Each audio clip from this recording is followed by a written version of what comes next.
Hello and welcome to The Future Farmer in association with Carrs Billington, leading the industry through people, products and innovation. I'm Nick Wallis, and on each episode I'll be exploring an agricultural topic and discovering the technology that can help bring sustainable and profitable solutions to farming. From the science behind good silage to the efficient management of your milking systems. And here's a taster of what's to come. In this episode, people are starting to think where they're getting their food from, how it's produced. Is it, sustainable? Is it environmentally friendly? These are all big questions. Today, it's all about grassroots of food. We'll be talking about seasonality, sustainability, and how to add value to our produce. The Future Farmer podcast welcomes author, TV presenter, and hill farmer, Gareth Wyn Jones. My name's Gareth Wyn Jones. I'm a hill farmer from Tyn Llwyfan in Llanfairfechan, North Wales, on the Carneddau mountain range. So we keep beef, sheep, a few chickens as well, and ducks. And we've got something very, very unique, which is the Carneddau ponies. And they're very, very special, and they run wild on the mountains behind us here. How long have you been farming? So I've been farming all my life, but my family's been here for 370 years. Wow. Okay, well, let's talk about the grassroots of food then, shall we? Is this about good husbandry, or is this about consumer demand? What's your interpretation of what that actually means, Gareth? Well, as a hill farmer, we have a lot of stuff that's called grass growing up here. The Carneddau mountain range behind us is 27,000 acres of open mountain. And as I've said, my family's been farming here for 370 years. So it shows it's sustainable, and we farm in an environmentally friendly way. So the sheep are only on the mountain for 6 months of the year, and that is the summer months and the spring. So when the grass is growing up on the hill, we put our sheep up there. And when the sheep are up on the hill, we leave the grass on the lower land grow, and we cut that and we make it into hay and to silage so we can feed the sheep over the winter. So it's a balancing act, it's just making sure that we're producing things as natural and as environmentally friendly as we possibly can. And I think anything that's grass-fed is a big, big positive. So Gareth, what are the challenges with regard to actually getting your product onto people's tables nowadays? Are the supermarkets a solution or part of the problem? Well, I think where we have maybe lost something is that connection. The consumer, the customer, has lost connection with the farmer and with the way food's produced. Now, if you look at government and supermarkets, the last thing they want to see is people connecting. But what this time has done, it's brought people together, because they've had to go into their local butchers, they've had to go into their local greengrocers, and people are starting to think where they're getting their food from, how it's produced. Is it, sustainable? Is it environmentally friendly? What's the carbon footprint on it? These are all big questions, Nick. And for me, this is the way forward. As a farmer that's worked in television, I've been very, very fortunate to go on journeys with Farmer and the Food Chain, where, believe it or not, I followed the potato for 200 miles. Now, we can all have a bit of a laugh at this, but it was for one of the biggest supermarkets in the country. And we went to the farm, we got to see the potato being processed, washed, polished even, robotically bagged and put into a lorry. We followed that lorry 100 miles over into England, into Avonsmouth, into the massive depot there, where it was turned around and put through the whole system, which was unbelievable. I've never seen anything like it. It was slick. It was, it was just state of the art. Stuck back in a lorry, 100 miles back into Wales, and it ended up 5 miles from where it originally started. So is that a broken system, or is that just an incredibly efficient, centralized system? And how does that relate to what people should be thinking about when they're buying food?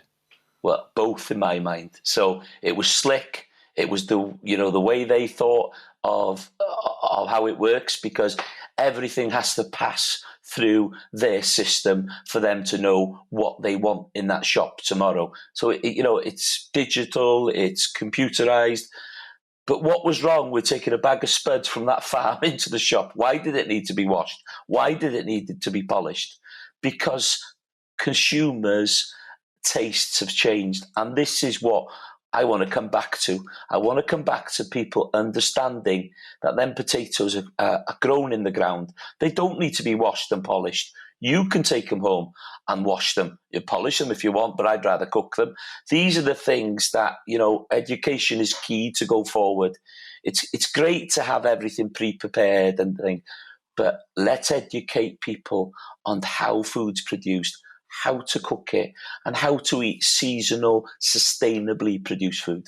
It is interesting. I just wonder whether the farmers you were talking to were innovating, using the situation. As we know, necessity is the mother of invention. Whether you were hearing new innovative ways of working, of getting product from the farm to the customer. I don't think there's any country that does it better than the UK, to be honest with you. And I think, we're very lucky in the weather system we have here. We have a lot of rain. Maybe it's been dry this summer, but we do have a really special weather system which can cause us to grow a lot of grass. And, that gives us the milk and it gives us the meat. And I think we have to look at these ways that we're producing this food. And I think we have to add value to them. Because at the end of the day, if we're bringing cheap imports in, you're taking away that high welfare and that high production that these farmers are going out and live to make sure that we're ticking all the boxes, from the environment box to the low carbon box to the grass fed box. And if we can get all these in a row, and then our consumer and customer can look at that. And they can go, do you know what? I want to support these people. I want to get behind them. So what do you want from Carrs Billington? Because providence is a word that has been floating around for a good 10, 15 years. People want to know where their food has come from, but they also want to know what it's been fed on. And I just wonder, when you look at suppliers like Carrs Billington, what is it you want to see from them in terms of innovation and help to get the product that you want out to the customer? You need somebody you can talk to, Nick. That's the thing. I was on the phone with Carrs Billington. He said, try this mineral. And being a farmer, I'm tight. I'm not gonna say otherwise. And I don't like spending unless I have to. And this mineral, it's not the cheapest in the world, but he said to me, try it. Go on, give it a go. I'll give you a good deal to see how it goes. And you know what? I'll tell you something, Nick. I haven't looked back. We use it 3 times a year on our lambs now. Our lambs are going away quicker, and it's just a mineral, but it's giving them that little bit extra, that we're clearing them a week or 2 in front of what we were before. Then there's more grass for our sheep then, and then, the whole business is becoming slicker. This is what we all need, is help from people that are specialists in the job. If I've got a bellyache, I don't feel well, I go and see a doctor. If my cow's not doing too good, I go and see a vet. And if I've got something, that I think that Carrs Billingtons can help me with, if it's minerals, if it's, supplement, fertilizer, whatever it is, they're at the end of the phone. And that's how we work together in business to make things better. And when we do that, we make that end product, that lamb is going to be that little bit cheaper for them people, and that's how it works. Gareth, I know one of the things you want to talk about is sustainable food. First of all, explain to us what you mean by the phrase sustainable food. Well, it's something that's produced in a sustainable way, that it's not affecting the environment, and it's done with wildlife, with nature, and because we've been on this farm 370 years, I'm a big believer in it. As I said in the beginning, we keep cows and we keep sheep. Now, if I didn't keep them cows on the farm, I most probably wouldn't be able to grow the vegetables and salads and the apples and the things that I grow on the farm. I'm as much self-sustained here as possible. We've even got our own honeybees. I'm a big believer in that. And when you grow your own food, Nick, I tell you, there's no better feeling than going to the fridge, picking a leg of lamb or a rib of beef that's come off my farm, and then going into my vegetable plot and getting all the veg from there. It's hard to explain, but you're feeding your family with that food. And for me, when I feed other people's family with that food, because we have immersive tours here, well, we don't now, but we do every year for the last 6 years. Immersive tours are when I bring people onto the farm, give them a sheepdog demonstration, shearing demonstration, talk about sustainable food production. But what I do as well is I sit them down in our garden. We've got a big barbecue, and I cook them mutton burgers. I cook them a leg of lamb, a shoulder of lamb. But I give them everything that's come out of the garden, if it's potatoes or carrots or salad, everything that's seasonal. And that's the thing, sustainable and seasonal are very close to each other. Because if you're growing tomatoes in December, that's going to cost something, because, we're out in another country, it might be force-fed, it might be people working on, very, very low wages to produce it. And cheap food comes at a cost. Doesn't matter how you look at it, it comes at a cost either to the animal, to the people that are producing it, or to the environment. So that's where we go back to the sustainability. And Britain has got a really sustainable way of producing food. And we have to look back, Nick. We have to look back into the 1940s and the 50s, dig for victory, when these people were on ration books and they had to pull together to grow enough food to sustain this country. And it's doable. It's really doable.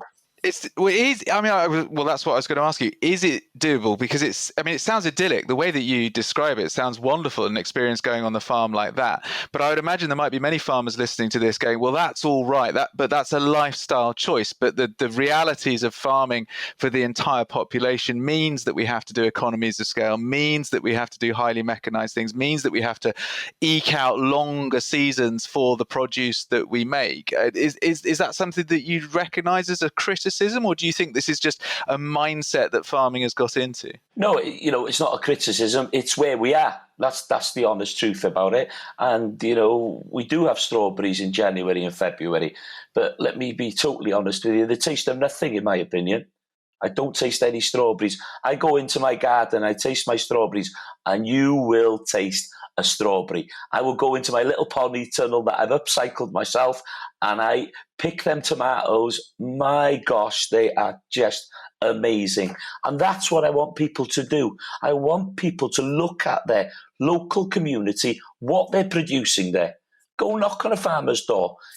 Some farmers are putting in their yards places where people can go and refill milk bottles, a vending machine. There are, vegetable farmers that, okay, they're supplying big supermarkets, yes, that will always be there. But there's smaller producers as well, where you can go.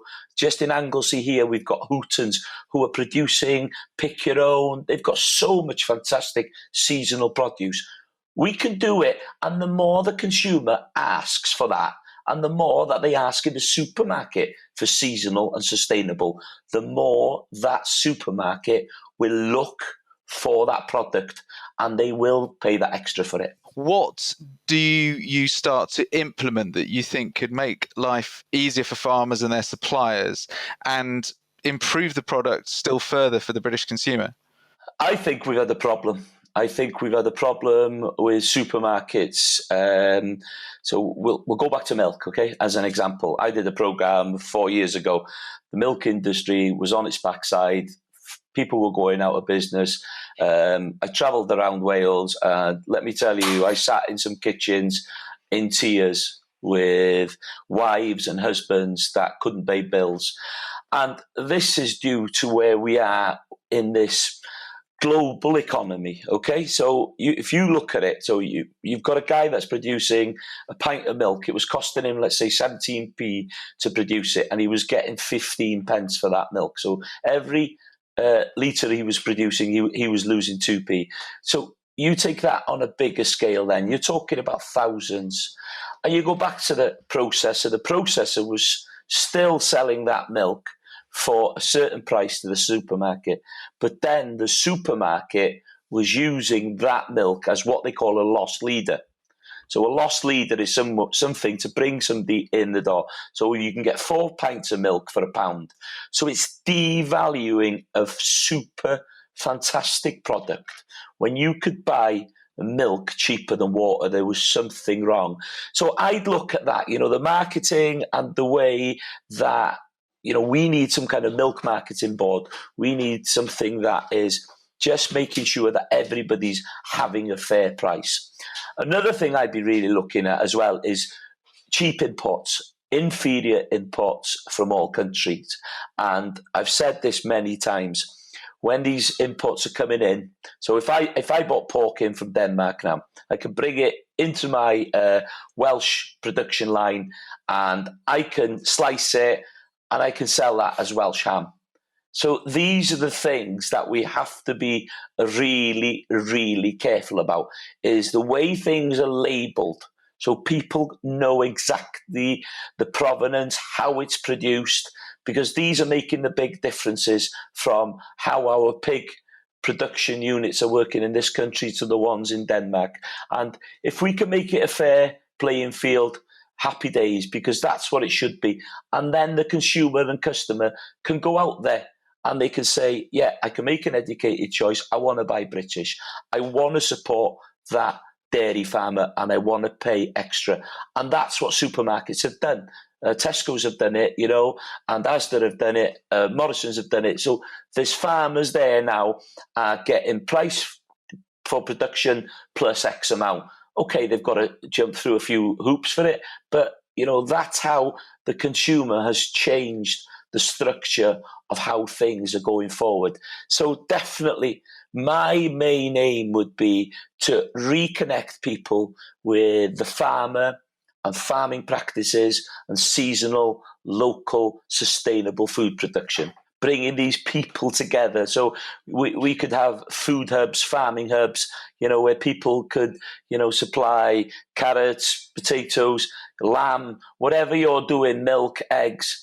Bring these hubs, local hubs, because it doesn't matter where you go in the country. There'll be somebody producing something. The other day, I phoned my friend Ella. We don't have pigs, and I phoned her up and I said, Ella, desperate. She's just down the road. She drops me off 100 quid's worth of pork. It sounds a lot, but oh my gosh, sausages, 3 pieces of pork, bacon, and I put that in the freezer, and that'll keep me for a good month and a half, and these are the things that I know that's gone back into a little family. I know Ella and Hugh and their children, that's sustaining them. And if we could do more of that, the local economy would thrive, because that money then will stay within that region. So it's not going to the fat cats that are sitting out in the Caribbean drinking pina coladas. It's staying in the local pub, in the local bakery, in the local butchery, because farming is a bigger picture than what people really see sometimes. You've got a lot of tourism on it. You've got, a lot of people off the food sector, from shops to restaurants. All of this is intertwined to the farmer. And I think the more we can bring that back together, the more we can build a better Britain on our bellies after Brexit. And what needs to change, Gareth? Does this need to be a marketing push by the farming industry or by Carrs Billington, the suppliers, or does it need to be the supermarket chains need to actually do it on their behalf, or does it need to come down from the government or the consumer? What's going to be the catalyst to make this happen? My keyword is always education is totally important and key for everything. So let's take it back to the beginning and let's bring food production, farming back onto the school curriculum. So we're teaching children, we're giving them opportunities. As a child, all my kids from school came up to the farm with me, and for years and years and years they came up. And this is what I'm finding with my immersive tours now, how some people are so far removed from farming and food and how things are seasonal and sustainable. If we can give people an educated choice at a young age and then they can go home and talk to their parents and, give them that opportunity to go forward. And I think that's what would back British agriculture, but we need the government to steer that ship in the right direction. I think farming has changed so much recently, and I think we've got a better voice on social media. I think we've got a more honest voice. We've got some really classy, intelligent young farmers coming through on social media, which is another door, which is opening another life for people to understand what we do every single day. And we need more of that. We need to reconnect with our consumer and customer. And once you have that, you will get their support then, because it's not the easiest job in the world, but I wouldn't want to do anything else. I love what I do. I absolutely live the dream every single day. And I feel lucky that I've got a beautiful wife, 3 healthy children. I live in a fantastic place, and I'm able to feed my family with that food. Sharing that with the nation, I think it's important. How we take it forward is through the educational system and bring people on board, bring them, engage them, educate them, and don't pretend it's something it's not. Things live, things die, there's problems. Be honest with people, and that's the way to go forward, in my opinion. Gareth, well, it's wonderful to hear your passion coming through, and do appreciate you spending the time with us. Well, that's it. Thanks for listening to the Future Farmer podcast in association with Carrs Billington. For more information about some of the issues discussed in this episode, search for the Carrs Billington website. Once there, you can email with your inquiry, or if you have a question about feeds, machineries, agricultural and rural supplies, or fuels, there are Carrs Billington experts on the other end of the phone.